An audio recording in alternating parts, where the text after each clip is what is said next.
the easiest way to start with gematria numbers is this page 278 in the Book of Thoth, because it gives you the breakdown of the card, the letter, the numerical value, then there's the attribution in the English name, and also the key scale.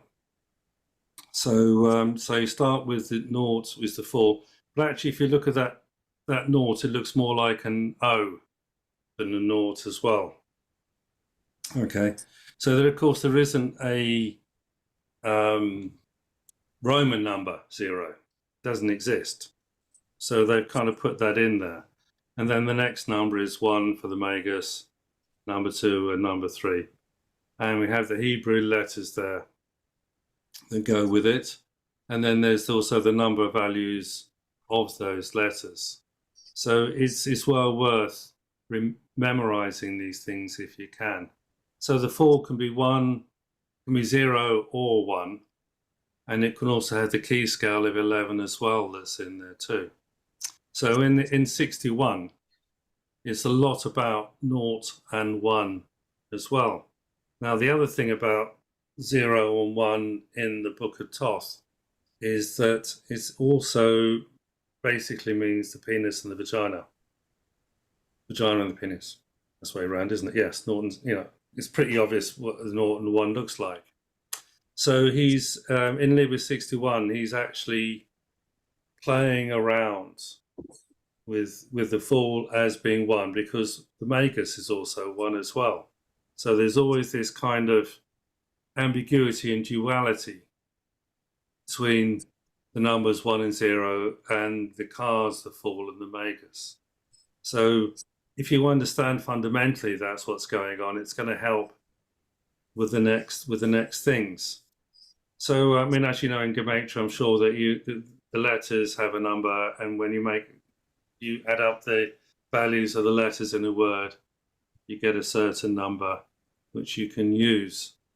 So so there's a lot of that goes on. So just thought I'd show you this one as well. This is from Liber 777, just before the number section, the tables, and it's the meaning of the primes. Yes, Bart. Well, I have found in the Equinox, Volume 1, number 5, is under the name the Temple of Solomon the King. You know, that's you know big one. Yeah, the Temple of Solomon the King in every Equinox, but in this one, it's actually the book on gematria, the one that we all know from, you know, the white one. Yeah, yeah. Except it has in the front, it has a very handy. It's like a combination of the things of 777, but it's good. It gives you all the Hebrew letters written in full. All right. We need to investigate that, don't we? Yes. Because it's a shame that's not in the Book of Gematria. It's a very handy little, it's a very handy little cheat sheet. Well, the thing is, because the Equinox books were written from 1910 to 1913 or something like that. Every 6 months they're supposed to be. I know Graham had a full set once. They are probably the earliest versions of anything, and as we know, early versions are usually more interesting with the mistakes than the later ones that have been cleaned up. So, so there's an interesting thing here.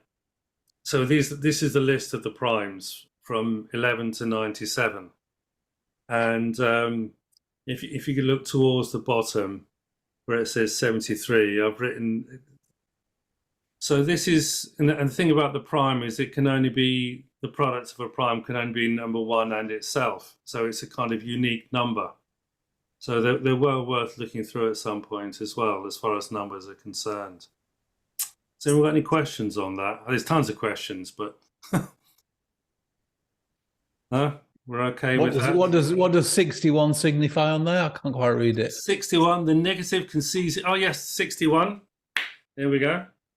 But the 61 is the negative conceiving itself as a positive. So the 61 is a prime number. Okay. So there was a good reason for putting this in. It's vaguely in my mind, but so there it is. And the negative conceiving itself as a positive.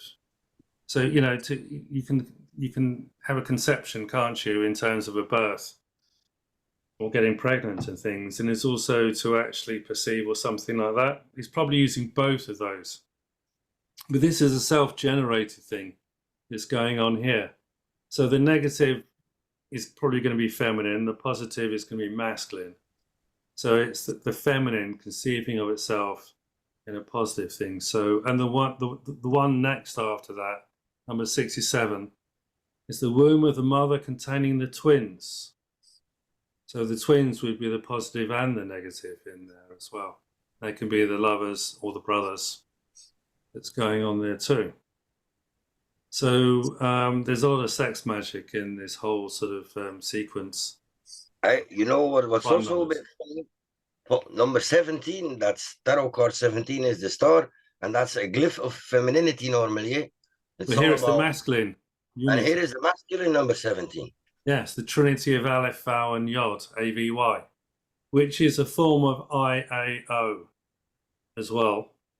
And we'll be seeing IAO in chapter 61 as well. So you can see how these things permeate, they go round and round in circles, and sometimes they go nowhere as well.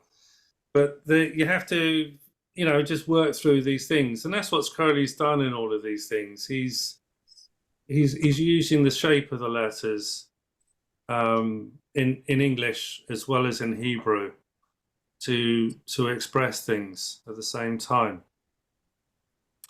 So, but a lot of this is about the highest, you know, the 13 is the scale of the highest feminine unity, easily transformed to secondary masculine ideas by any male component, or the unity resulting from love. Well, the reason he says love there is because the Hebrew word Abba comes to 13. And the word for unity, Achad, Aleph, Chet, Dalet, is also 13. So, you know, with the more credulous tarot, it is, oh my God, 13, it's death, it's terrible, I'm really scared, and sort of stuff. Actually, 13 is always the high priestess, and it's also always represents unity, and it also represents love. So you kind of got a love is the law, love underworld, and all those kind of things coming from that as well. Friday the 13th is a feminine feast day, oppressed by the evil patriarchy.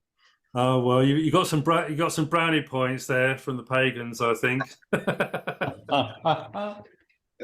There was also a story concerning the Knight Templars in Friday the 13th, or something like that. Lies.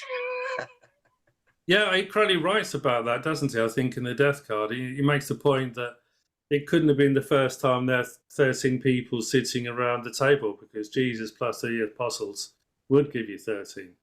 And it, you know, there have been quite a few times when the apostles would have been all together with him. So it's yes, it is the death card is 13. But if you go back to the death card, number 13 is also 50 or 700, and it's also 24 on the key scale. So you know, you've got those numbers 50 and 24 you can use as a substitute for 13 anyway. So it's all a bit of a mixture, but it's rather than thinking it should be this or it can't be that, I've learned to sort of think, okay, that's what it is. I'm going with that. There is no like duality indulging... above the abyss, Paul. Sorry? There is no duality above the abyss. Oh, that's another subject, isn't it? We're going to get into terrible trouble there. Sometimes you have to. It's like with children. You have to enter their fantasy world, don't you? About being a train driver or something. You know, it's you have to sort of talk their language and things to make it easier for them and stuff. You don't have to believe it. So that's a useful thing if you really want to explore numbers for a start off, and then of course you have you have this this one, which it's the only one really worth getting because it includes Crowley's commentary on the book.